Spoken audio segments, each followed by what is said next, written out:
looking at what we expected things to be like in the spring of 2011. We didn't really know whether things were going to be up or down in terms of the market, but we knew things were going to continue to be complex and that the speed of life was going to be fast. And a lot of what people are seeking is the simplicity, the clarity, the step forward. So that's what this whole conference is about. And I intend to start as we mean to go forward. So I have 3 very simple messages for you this morning. It's about growth, professionalism, and business. The thought process, the model of those business people was, you're in HR, what do you know? Well, I think we're starting to show the world we know an awful lot.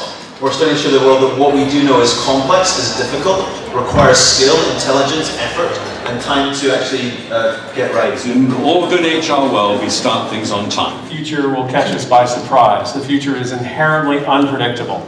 Because you have no money. Which is an ethical issue.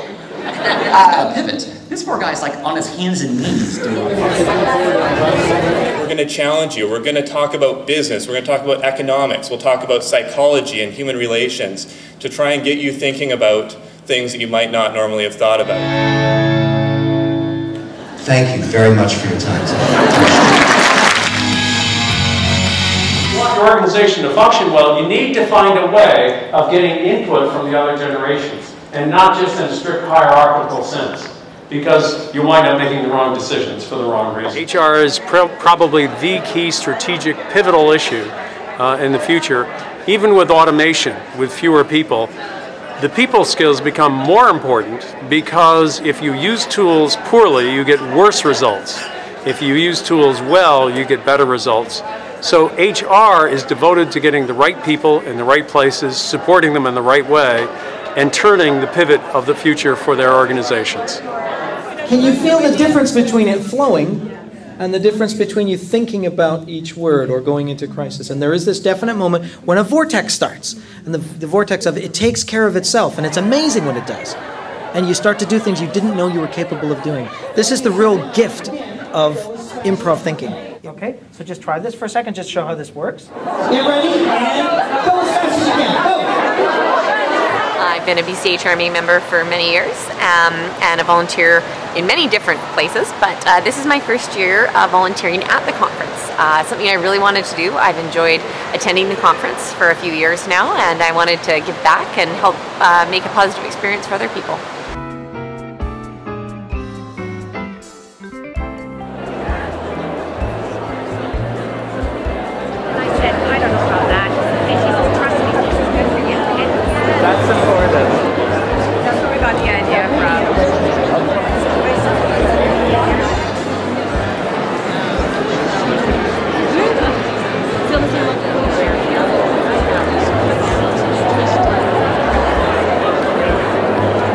I'm thrilled as a CEO of what the team has done, volunteers, staff, and that everybody came together at the same time. We've served our membership. The steering committee specifically designed the conference to provoke thought and spark discussion. I had a contentious argument with some of my colleagues about the nature of shame and how do we measure it. And I decided as a qualitative researcher the only way you could really measure shame is if I got to know you really well, shamed you, and then watch what happened. So at the end of the interview, the reporter says, well, Dr. Einstein, if I have more follow-up questions, can I call you? Like, sure. What's your number? I don't know, hang on. Mostly, you don't have the ability to remember the things you care about and not remember the things you don't care about. HR's responsibility is to create talent, develop talent, and help them succeed. One of the reasons the talent struggles today is because they've got too much work to do, the organizations are asking them to do that work in the wrong way, and the way that we have learned over time to handle information and to deal with work is maladaptive for the world in which we find ourselves. Some of you may not like me. I'm really a nice guy. I want that little bit of queasy feel in your stomach, but not because of the presenter. It's actually introspection. Wow, this is what's happening? So let me share with you what they are doing. Why I speak about simplicity is I've been researching for 20 years about working backwards from the needs of the people who are doing the work. To make things simpler, all we need to do, I put all in quotes, is to think about what the workforce needs, not what we tell them they need. Canada spelled organized with an S in Canada? No? Yes? No? Whoa, hold on. Yes. Okay. Thank you. It's not white, it's not black, it's gray all the time. We live in a culture that tells us that what makes us imperfect makes us inadequate and not good enough.